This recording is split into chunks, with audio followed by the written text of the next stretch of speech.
My name is Eddy van Wessel. I'm a documentary, mainly war photographer from Holland. I'm based in Holland and in Sweden, so actually in two places. My workspace is mainly the Middle East. For the last 15 years, ever since 2003, I've been covering mainly Iraq and then Syria, and of course in between I've been to Afghanistan, many parts of Africa. Chechnya has been my bigger story before that. We will go through a lot of images. I'm not the kind of photographer that wants to talk so much about images. I think the essence of photography is to see and feel for yourself and make your own decision. So we will start a slideshow. This will keep running. Sometimes I will make a small break to say something about a specific image. Of course, as you can see, we are here in the Leica store, Amsterdam. We will talk about the cameras, why I use it, why I sometimes don't even like to use it, but I still do. So this is actually what we are going to talk about. So I'll start running the slideshow, and this should be doing something wrong. No, this. Yes, there we go. So we will show the pictures for a short time. I think about 20 to 30 seconds each, and we will be able to have a good look at the image. The first story we start with is actually quite recent, even though we will go back into history, of course.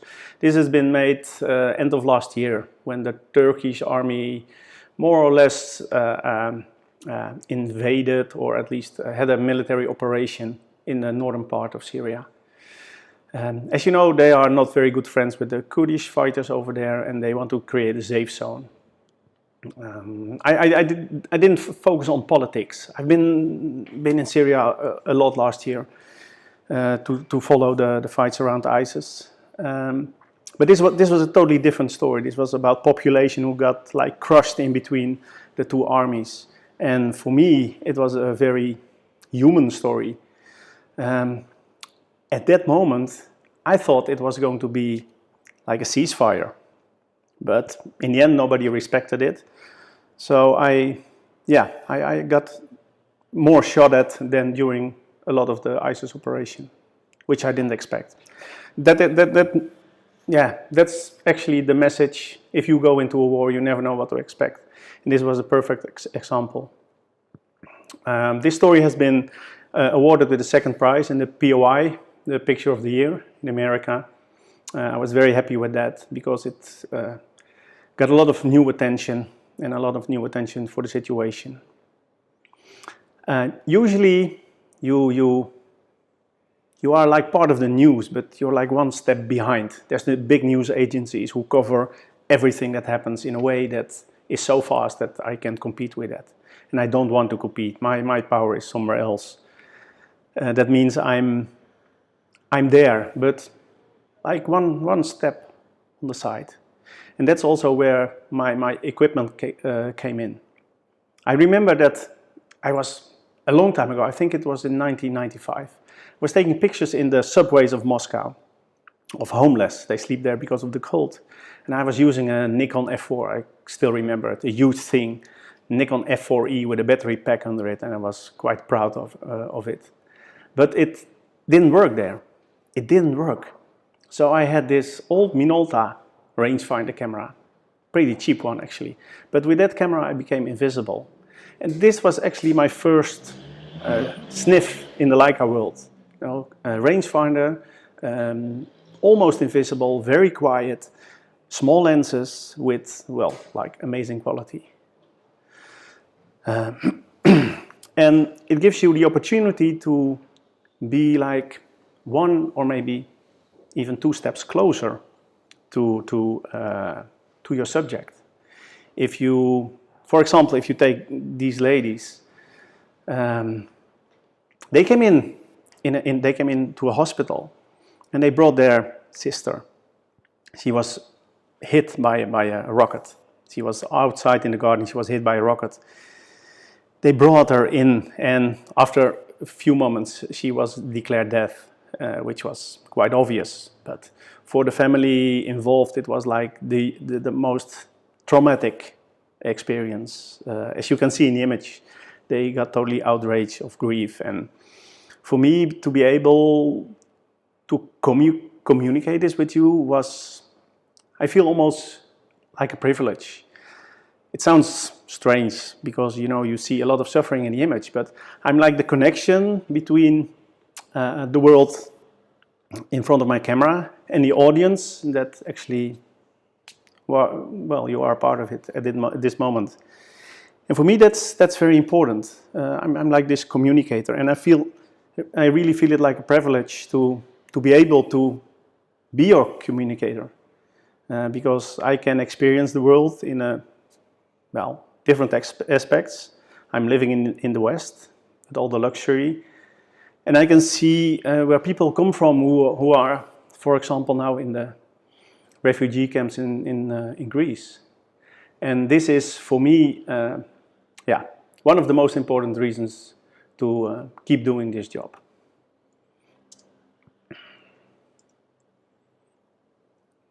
I think we start, no?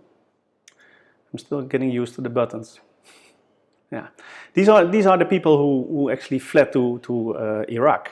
So they had some money and they get across the water, and then you can see this war economy hits in, because people who didn't have like $1,000 wouldn't make it across the river.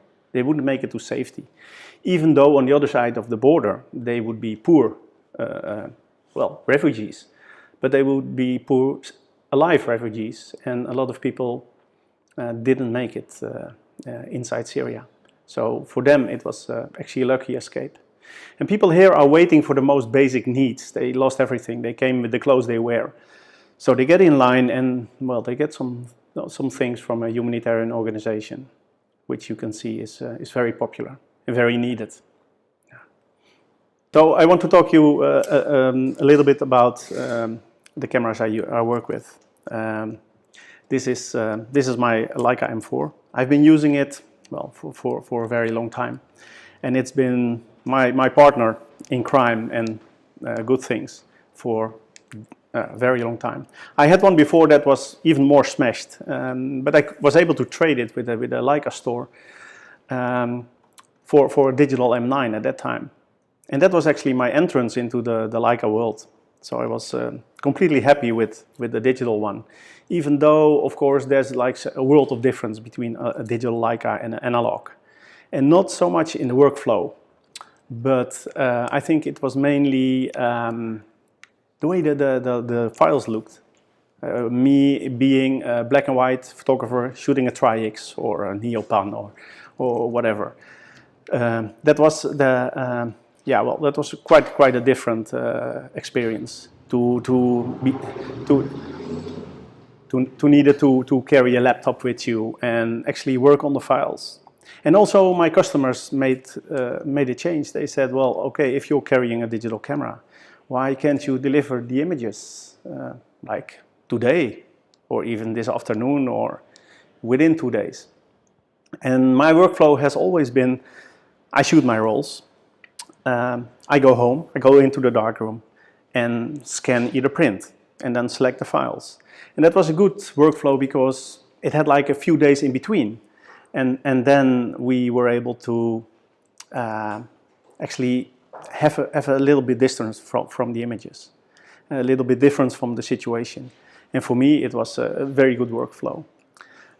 So it took quite a while to get used to this digital thing. And as much as I loved it and saw the opportunities, I also saw the disadvantages.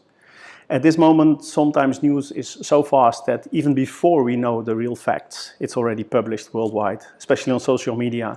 If something looks either spectacular or tragic, we can, upset a lot of people without showing the real context, without showing the real story. And that is, in my opinion, one of the big risks of shooting digital and don't have the 2 or 3 day workflow. Yeah. So as long as we're talking analog, I'll show you some of my other favorite cameras. It's like a museum. That's what my colleagues call me when I was in Iraq. I was moving with a lot of photographers around Mosul, and they called me the museum. And you will be pretty convinced why they call me like this. One of my favorite ones is this. It's a Ricoh. It's a half-frame camera. It doesn't have a real setting. Just you take the ISO and you point it, and you take an image, and it has a little wind, so it's auto wind, and it's kind of funny camera, and it's a very good camera to make contact actually, because it looks like a package of cigarettes. So you always carry that with you, not for yourself, but to share with other people. And then you take this camera, and you always make friends, because it's kind of a funny thing, yeah. And one other camera also fits into that category, and that's actually the Super Ikonta, which is one of my favorites. It's a full frame 6x6, even with a funny light meter, and it doesn't make really sharp images, but it has some distinguished look. And the good thing is that you are not like the photographer from 5,000 kilometers or more away, but you are actually this guy who carries the camera of his grandfather or his parents, because everybody used to have these kind of things, also in the Middle East, because it was, well, it was a very rich country, especially at that time. So it's a great introduction, as well as a Polaroid, for example, or Instax these days. If you bring these kind of cameras, and what you give away is what you get back in like 10 times. So don't underestimate something about a physical image. I've been to parts of the Middle East, and if I come back after a few years, I see my little instant image. I see it. They put it on the wall, and it's like part of their family. And for them, it's a very, very important moment that I took that image, even though they may have like hundreds of images on their telephone. A physical image is nothing to be underestimated.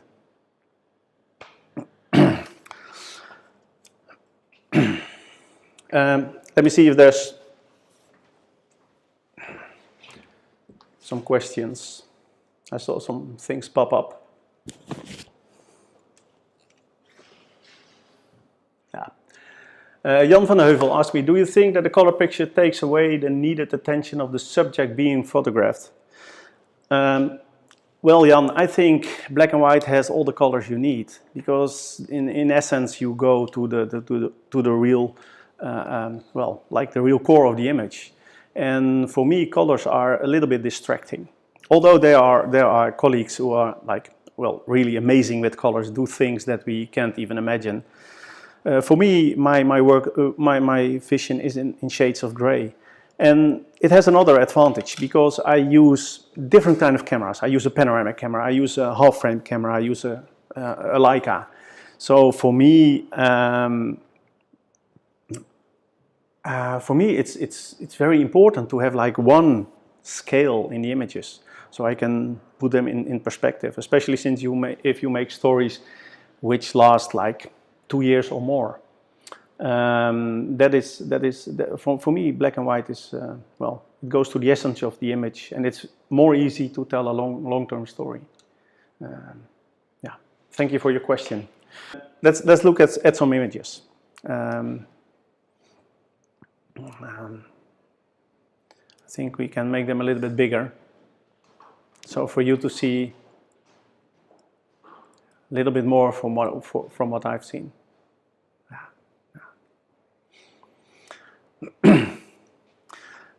When you work for almost 25 years in conflict areas, you will see in the end that conflicts are a lot alike. So I made a book like a couple of years ago, which like really no particular order, because I think for all the people involved, the trauma of the war is for the rest of their life, even if they experience it like 10 or 20 years ago.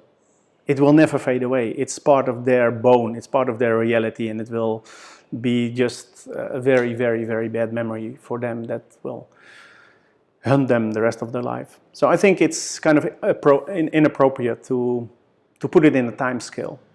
The image that we look at now, I will just take the risk to freeze it. These are little Yazidi boys who've been freed by, well, the Kurdish army. They actually escaped by ISIS. They've been slaves for, well, 4 or 5 years, being captive in Mosul, one of the bigger cities that ISIS had under their control. And they were able to make it out alive. But I will never remember the little kid in the middle, the asked within half a minute, have you heard anything about my family, my mother? And this is something that haunts you, not only this kid for the rest of their lives, but also the people who witness his grieved face.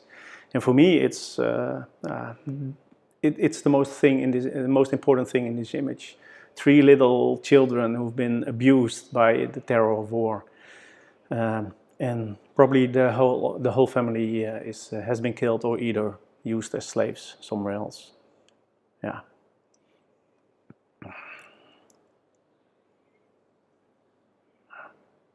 Yeah. These are people who live in Cameroon, very close to the border of Nigeria, where Boko Haram comes across the border and just kills all the men or takes them and actually indoctrinates them that much that they send them back to kill their families. Can you imagine? Little kids from 9 to 15 years old who actually come back to hunt down their own family after they've been taken captive like a year before. This is what these systems do to the brain of the people. And for me, to understand and to be part of it, and to communicate, it's important to be there. Again, within this 2 or 3 meters. As you can see, again, I'm close and I'm confronting somebody, but I'm not like an intruder. At least I don't like to be. And my cameras help me a lot with it. Yeah. So in the beginning, I shot with an M9, which I really loved. It was a great camera with, of course, a lot of quirky things. But it had this kind of strange pixel brightness that I hardly discovered in any other cameras. But of course, it eat cameras like crazy. The high ISO wasn't that good, as we all know. So then the monochrome came, the M9 Monochrome. And that became very quickly my better friend. So that's it's like glued with a Summilux, old one, 1.4. It has this very beautiful glow that works in black and white, like very atmospheric, very beautiful. And well, you learn to work with it. And for me, all my Leicas have this little trick. It's like a little rope on the bottom. Yeah, you know, you don't want to lose this in the desert. And trust me, people do. They lose it in the desert, never find it back again. And if you don't find this magic little stick under the body, you can't use the camera. So it's very cheap. I think 10 cents, this little rope. But you need it, trust me. And it's very handy because you can operate your camera with one hand. Normally you have 2 hands, or you see photographers chew on their camera bottom. It's not necessary if you use this rope. So all my cameras have it, and it has been perfect ever since. Yeah. The other thing, what is very important for me, is this. Again, something that's quite cheap, but it protects the camera. I carry 2 cameras above each other. So usually the top one is bumping on the bottom one. And then this bottom will protect the body underneath, as well as the gaffer tape on the top, which is not very pretty. But for me, I don't like to be taken serious. I love it when they think, well, this guy is, what's this guy? Yeah. So they get curious about me as I get about them, and that works for me. So as you can see, my M10 Monochrome, it's a completely different league than the M9. The M9 has this beautiful pixel crispness, but actually the M10 has it also, and everything else. especially the monochrome, you can really shoot 100,000 ISO. It's amazing. It looks like better than any pushed Tri-X. I love to shoot it at like 25,000 because I get this beautiful grain that I used to see in my Tri-X, and I don't have to develop it. So this is a very, very useful camera. Again, I use an old lens like on my M9 Monochrome, and it's not even a Leica lens. I know some of you will say, well, it's cheating, but I don't care. I want a good picture, I want a certain atmosphere, and sometimes this lens delivers. It's a Canon 25mm. It used to be part of the, I think, the 7 screw mount series. It's a very tiny and very old lens, and it's kind of cute, very small, very small. And when the light goes down, I have a different category. I have the 24 Similux without the shades, because I think it's too big.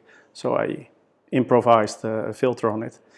And this is an amazing lens for when you, have not so much light.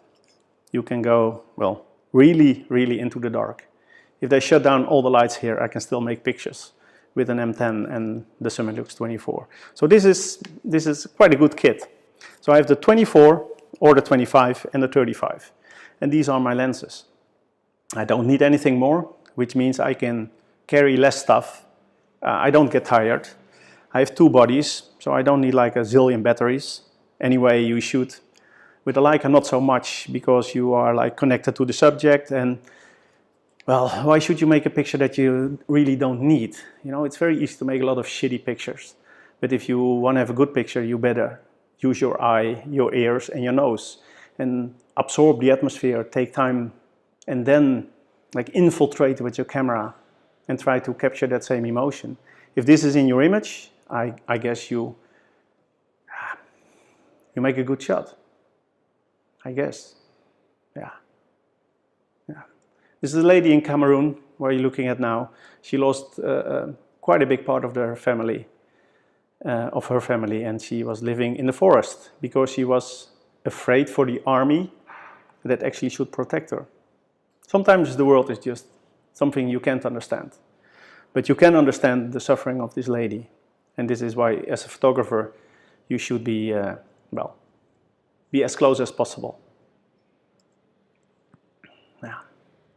Back in Syria, this is a little bit north of Baghuz, which is a dusty desert town in Syria, where the last of ISIS has, they put themselves into a corner and, they fight to death. And then the children and the woman, they were somehow able to escape. This is the Kurdish army, which I really admire for being not, hatred towards ISIS. They see them as humans, and they see them as, indoctrinated humans. And, somehow they give them the right to live, which I can't say about everybody. So these are really extraordinary people.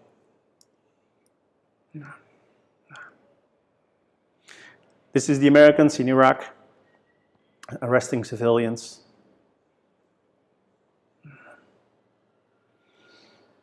This is Afghanistan in the mountains. This country is so beautiful.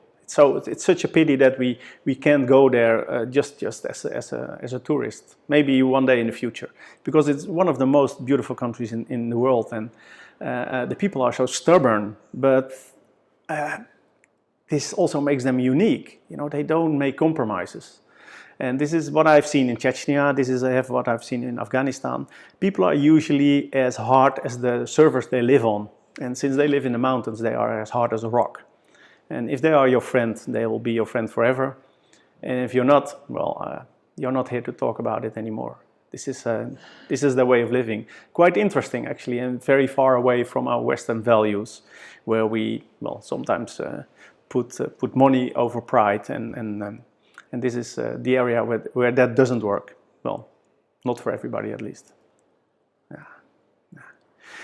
You can see these wide cameras, these wide shots. I use a panoramic camera. I have 2 of them.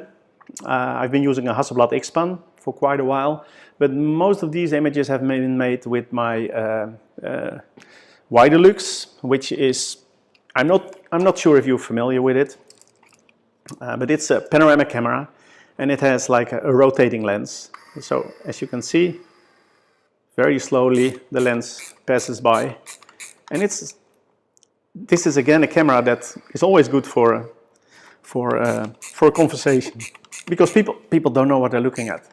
And the good thing is, if somebody doesn't want to be in the picture and you want him, you just put him somewhere in the edges, and you just look to the front, because you know the subject is there. He doesn't think he's being photographed. And as a sneak preview, you can always, of course, cut a 35mm frame out of the double length of what a panoramic makes.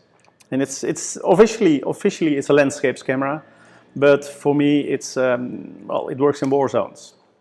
And I have several of them, and they're quite reliable. They just don't like dust. So every once in a while they go to my repairman, and he collects the dust and he shows this to me like a grieved father, and say, you know, you can do this to these cameras. But after 20 years they still work, and they are like little Rolexes. So if you want to shoot panoramics, it's either this, or you go to the lomography and you find the Russian variant, which is fun too, of course, but it doesn't have the same quality.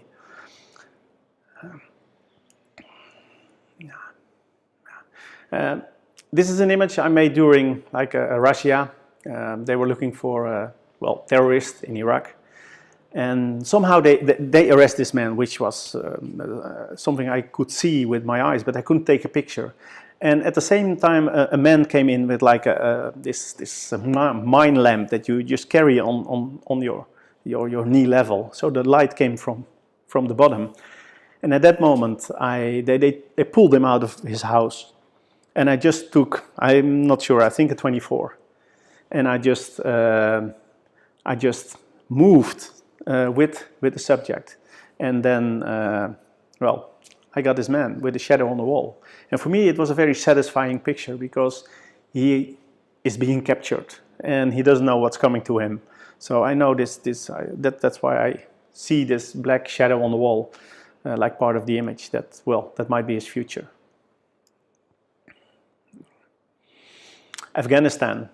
Maybe this is one of my favorite pictures about Afghanistan, and I can tell you why. Because this picture, if you see it bigger, you can see on the little motorcycle on the back, there are like 4 people on it.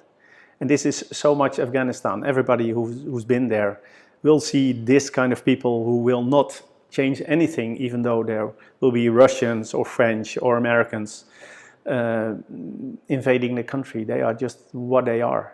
And for me, this is, well, again a feeling that for me is part of the picture. Russia and Iraq. This is an image I made in Baghuz. I'm not sure if I can make it a little bit bigger. Let's see if I, no, this is the biggest we get. No. So this is in Baghuz. The people who came out of the city, the ISIS people, they were gathered in the desert, and they had to somehow be kept together. So they put like the army around it, and these people moved into these fields, and they waited for a long time for trucks to arrive to take them away. And somehow it intrigued me that the people look like little black clouds against the horizon. And then they like disappear, like really like clouds. There was a little bit dust, and in black and white, it's well, for me it was a very satisfying image. You could really see, well, the structure and also the suffering of these people. A family in Cameroon, and this is the 35 full open, and you can see this little spheric. That, you know, it has a little glow around it, and this is maybe why I love this lens so much. As I remember, like 10 years ago, everybody said, well, this is an exceptionally bad lens, because, you know, at 1.4 it has this glow that shouldn't be there in a Leica lens. If you put it at 2, it's almost as sharp as a Summicron, but I still have this magic, for me at least, I think this magic 1.4, and well, it makes a different image. You see the very shallow depth of field, but you are close enough to be well, part of the scene. And I think if you go with a 50, even with an Octilux, you may find it hard to come that close. You know, you're really part of this family, and they're very well, in your face.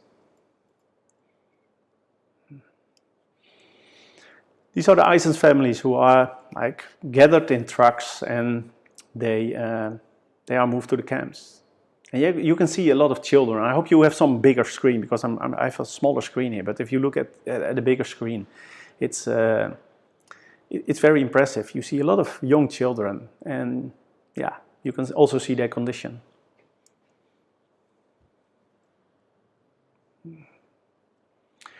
This is in Kar, the Central African Republic, and there are Christian people who live on the airport, at the airport, because they have like this abandoned place where they store all the old planes, and this is more or less a safe place for them to live, because the army is protecting the area. If they go out, they are like, well, they are free. They are, well, they will lose their life if they don't watch out.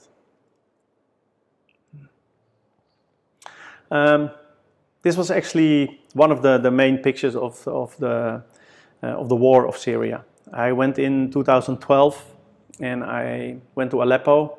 I hooked up with the rebels and covered everything from street to street fighting, door to door, against the Assad regime, and also the suffering of the people in the hospital. And this, I was in the hospital, not even, well, very focused on the grief of people. Just want to make a little bit pictures of the situation there. And then they bring in this, I think, 10 or 12 people after bombardments, and half of them was dead. So they didn't even bring them into the hospital, and they put them outside on the truck. But this boy, they bring them in, and they had to cut his air pipe to put a tube in it to be able to breathe.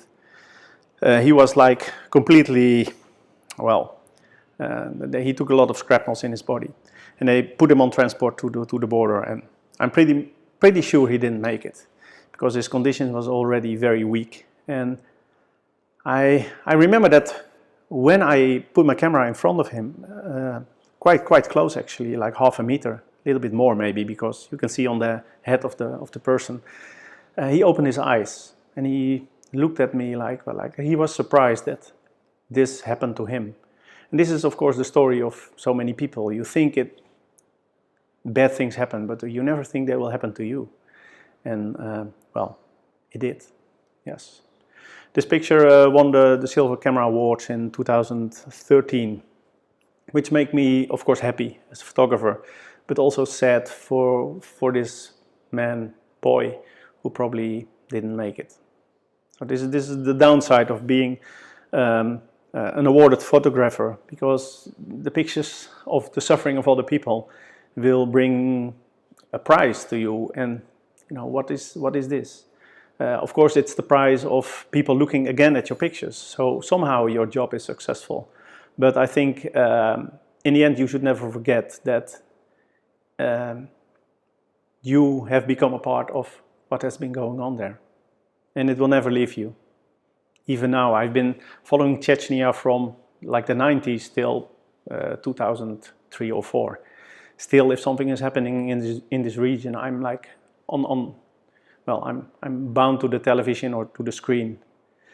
Still, of course, very worried about people I know and, well, care about in this region. Rohingyas in Bangladesh.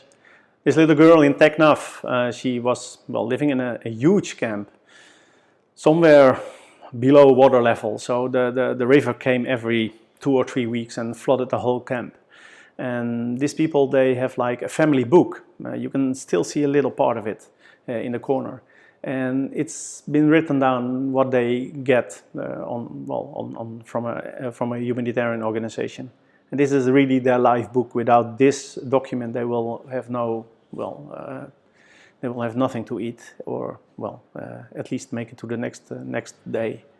And they wait for hours. They wait for hours in queue just to get some basic food. And I found her look very intriguing. You know, she wasn't a victim. She's looking very proud, actually, and she's not happy and she's not angry. She's just quite a strong woman, even though she's very young. And you can see on the left side, if you look very careful, you can see another lady who's actually looking at the girl. So for me, that only adds to the scene, makes it a very strong picture. This is near Mosul. You know, the Iraqi army is like taking ground back that they lost. They gave it away to ISIS, and they convince local people, who they of course suspect of being part of ISIS, to take pictures with them. And this girl is well, not too happy, I think. It's kind of strange picture, and you can see that you know I don't care so much about the horizon, as you can clearly see in this image, because for me there's, you know, the line of this girl and the arm. If you take that line, it's like a balance, and for me it's okay. You know, some things, if you turn your head, the horizon will also shift with it. If you do this with your camera, that's what it is.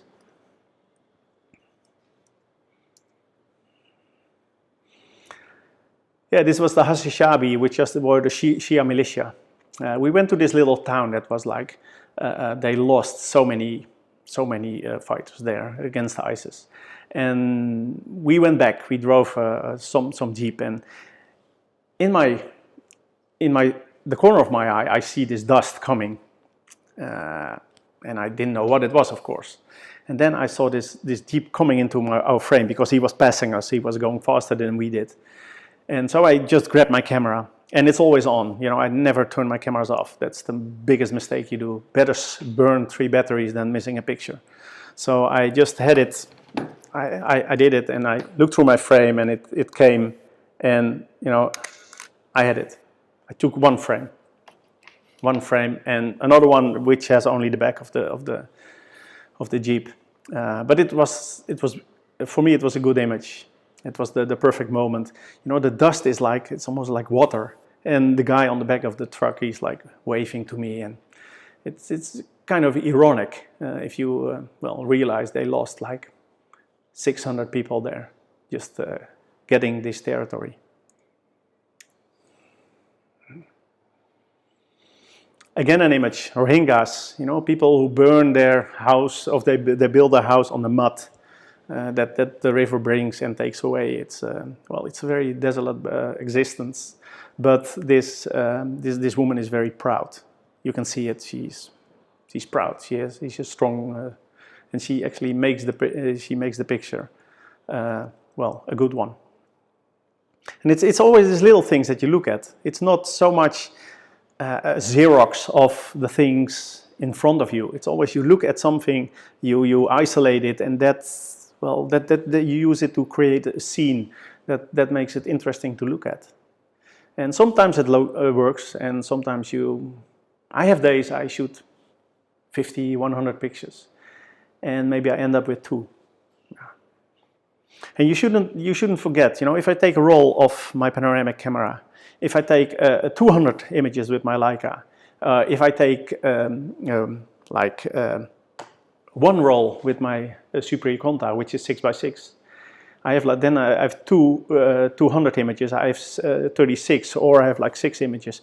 Always you have like 2 or 3 images. That proves it's not about the images, but it's about the concentration. It's about what you do with your eye. And the camera is just a tool. You know, even though it's a beautiful tool, and we have them in all sizes and tastes. They have to capture the image, and for me, this is the rangefinder. This is my way of looking at things.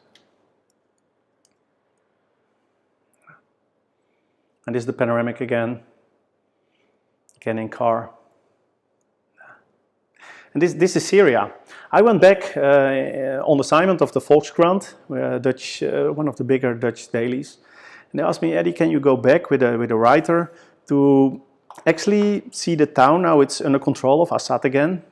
And of course I was there before with the rebels. So I was very curious to see the same places.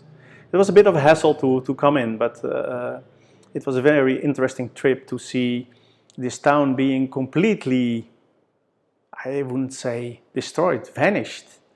You know, there's really like a few buildings who still have the roof on it and where people can live.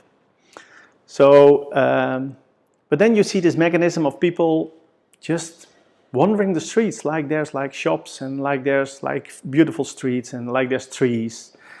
They actually try to create their own reality in a world that's actually not real. Yeah. This is also an image for me that shows that, well, people have this tremendous strength. You know, the city is like I said, one big desolate rubbish. And then this man sells candy and balloons. And this little girl, she just arrives out of nowhere. And she's able to buy this balloon or candy. I think she bought some candy, like a sugar spider, something like this. He was able to create something. And it was like the most beautiful image of that day.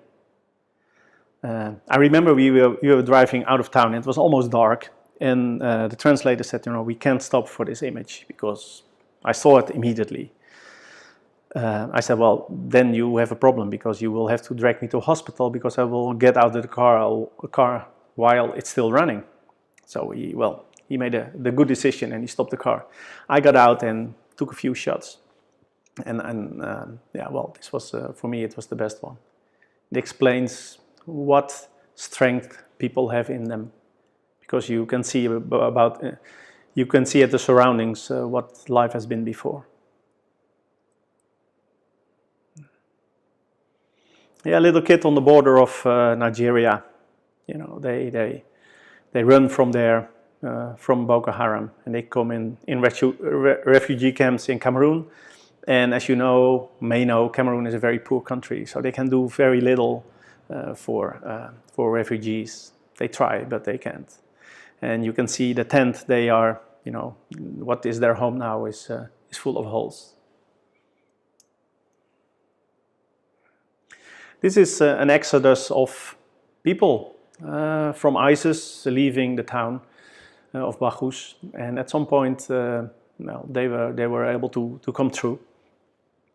This was for me a very interesting image, but also quite a dangerous one because sometimes people carry bomb vests and they explode themselves as soon as they are close to the army or journalists, of course. As journalists, you're really a target for radicals, and but still, you know, you have to be there. And again, this 2 meter makes a real big difference to well, to be part of the scene. Drug addicts in Afghanistan. Yeah, there was this really bomb building, and I want to take pictures, but my guide said, you know, you can't go there. It's too dangerous. These people are addicted. They will just take your things and maybe even your life. And at some morning, I found a driver who spoke a little bit English, and he said, well, we can go there. So we went there, and I didn't experience any aggression at all. People were just curious who I was and why I'm here, why you want to be in my world. You know, it's a desolate world. It looks like almost like a Mad Max scene. People living under the surfaces. Smell was awful. And at some point there was this man who came to me and he was kind of aggressive. You know, he'd start, and I just took his hand and I talked Dutch to him. Because it doesn't matter whatever you say as long as you keep talking. And like a few minutes later, he showed me how he makes his heroin with his little spoon and a little flame, and he injected himself. And I took pictures of that. So again, things are not always what they like, you know, or what they seem. Yeah, if you are curious and you're not afraid yourself, don't be afraid to step in, because it might be very rewarding. Yeah, men in Iraq shooting around with bullets. Yeah. This is again a panoramic made in 2003, you know, when Saddam regime fell. And then, you know, there was these little groups of Arabs. They've been put there by Saddam to actually break the strengths of the Kurds at that region. It's a little bit of an inside story. But these people, well, they were actually told to leave and they put their houses on fire. So for me, it was a very sad picture, because it was mainly the poor people already who were put there by Saddam Hussein. Yeah, but he was a dictator, so people didn't have much choice. Yeah, yeah, burial of a dead man in Afghanistan.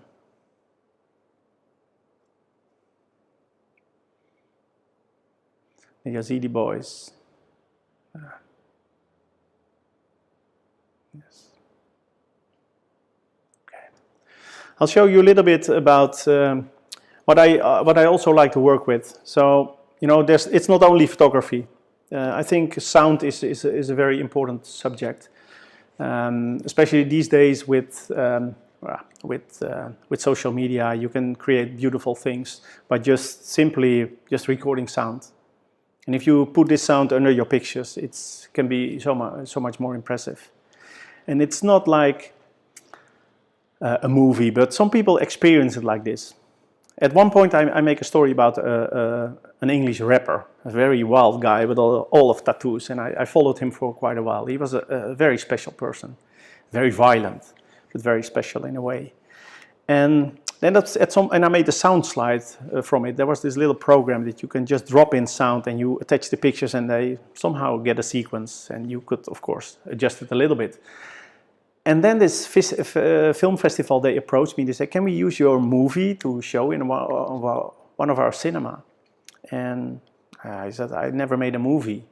But they meant this sound documentary that I created.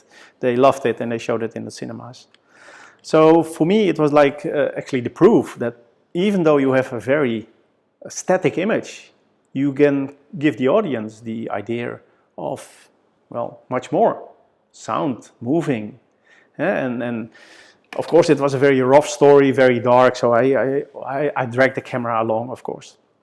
So it was also a little bit the way I pictured it. But yeah, it's important to go beyond your comfort zone and try new things. Yeah, and another thing I like to use is 360 camera. It's not really something you use a lot, and it's actually not very professional. For me, the quality is way beyond the Leicas. But it's a way to actually show you, as a viewer, the world that I'm in. Yeah, because, you know, as you look at this picture, or if you look at this picture, or this one, it's always my perspective.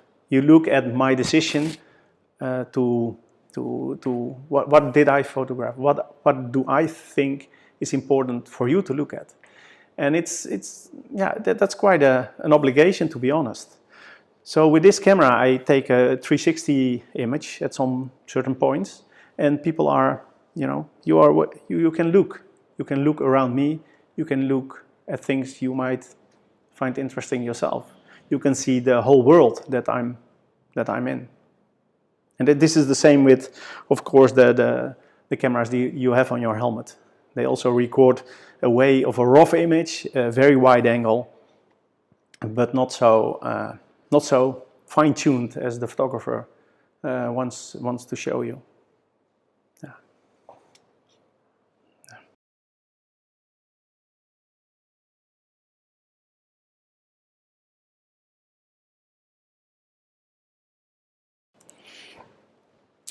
So this is part of what I like to use in the field. And as you can see, for me, it's essential that things are small. You know, I'm not 20 years anymore, but I'm still in good condition, which means I can do a lot, but I can't do everything. You can't run around with 20 kilos of gear around you. So 2 Leicas and a panoramic camera.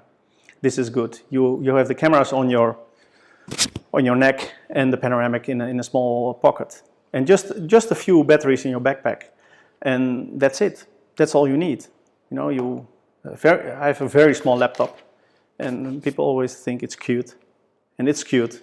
But you need glasses for it, trust me. At least I do. So it's very small. But it's, you know, it's quad core and it has a good battery.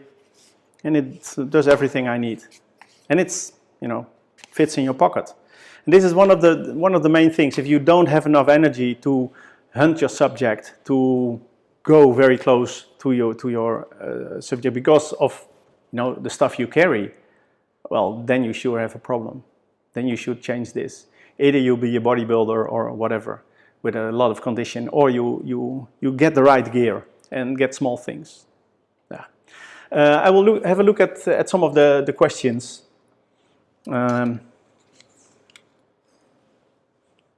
Yeah, Dan Baker asked me, your image all tend to be high contrast. Is this something that is important for you to do? Do you choose high contrast edits to tell your stories? And how do you feel this impacts your image? You're right, Dan. I like contrast because I think it sets things apart. You know, sometimes it can be very moody, and there are images that show that. But usually I like black to be black and white to be white. And there's no, For me, it's I like the contrast because it gives you the opportunity to see things clear. And it's indeed a decision. There are a lot of colleagues that use a much softer approach. For me, it's I like the contrast. Yeah. That's it. Paul Verrips, how do you think your style kept? You think you kept your style the same in your period as war photographer? Well, Paul, I don't think so. Actually, if you look at my images from Bosnia, they don't have the same quality, and not because I can't handle the camera very well, but it's more that as I was a less developed human being, I was much younger, I was more ignorant, I didn't see as many details and as many layers as I do now. And I think my distance was a little bit bigger. I realized that you have to, you know, get out of your comfort zone. If you go close, you have to go closer. So this is, well, maybe the Robert Capa law. You know, if your pictures are not good enough, you are not close enough. And in a way, it's true. You know, you shouldn't go in with a 12mm because, you know, that distorts reality. But if you go in with a pretty good white and you are not afraid to step in the scene, you will become part of it. And the audience will experience it like this. So it's not only your satisfaction, but it's also the audience that will take advantage of it.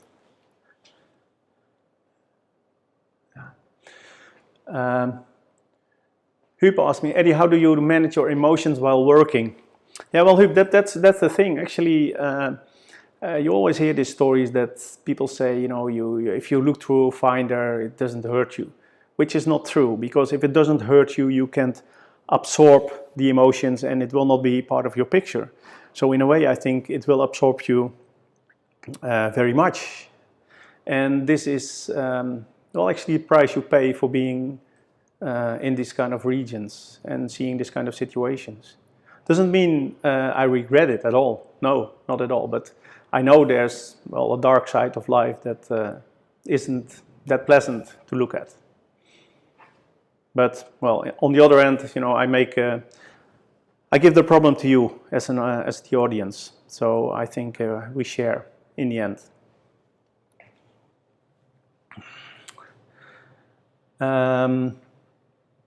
Farod asks if there's a reason you transitioned from M9M to an M10N. As a former M9 and M10P user, I now use the M246 to complement the SL. Yeah, well, the thing is, the M9 Monochrome is an amazing tool, let's face it, with a lot of quirks, let's face it. Then the M10 came. The M240 was not really my cup of tea. I had a M262, which was quite a nice camera. But when the M10 came, you know, I lost my interest in the M240 series, because it was so much more towards my M4. You know, if I take my M4 and my M10 together, it's like the same camera. Just there's like 40 years in between, and it has an output that, well, let's be honest. You know, the M9 is not in the same league. If you know, stay under 2500 ISO, you have like the same quality as the M10 at, no, 50,000, 30,000. So that makes a difference, especially if you are not in control about the situation. Also, the M9 is, well, a little bit more power hungry than the M10. Also, if you want to use very light, strong lenses, for me it's not very much an issue, but then of course with the focus peaking and all this kind of stuff, you can do different things than with the M9. The finder has become better. Let's be honest about this. Also in low light, your focus is more clear than with the M9. You can see it's a more developed camera. Wouldn't say I like my M10 less. It's not true. No, I'm really connected to this camera, and it does a very specific job in a specific field. And so does my M10. So I think they are great brothers, just from a different generation.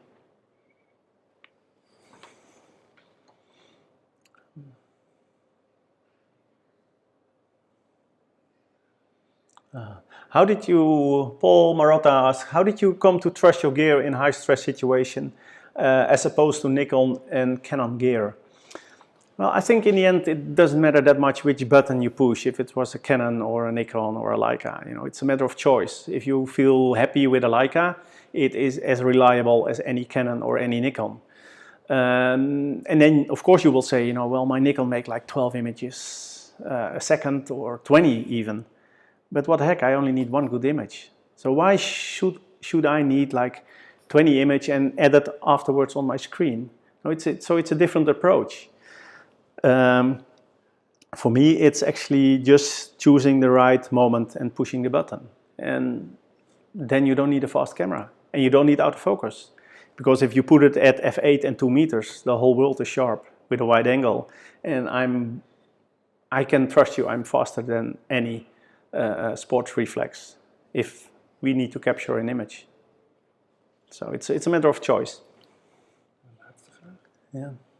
Michael Klinkhamer, hi Eddie, you seem to focus exclusively on the Muslim conflict. We have seen just one picture of Christians under Muslim attacks. Why? That's a nice question, Michael. That's partly because the slideshow didn't work as we liked it to be. You have only seen like a quarter of it. As you know, the Yazidis are, especially, they are not Muslims at all. And I have many stories like this, and I cover them as intense as any story. But if your working area is the Middle East for the last 2 decades, it's more or less a Muslim area, and to document that, I think it's one of the reasons that you probably think I would be more interested in covering Muslims than Christians, but it's not like this, not at all. Yes. Well, I hope you all enjoyed this. I think we talked a lot about cameras, and we talked a lot about pictures.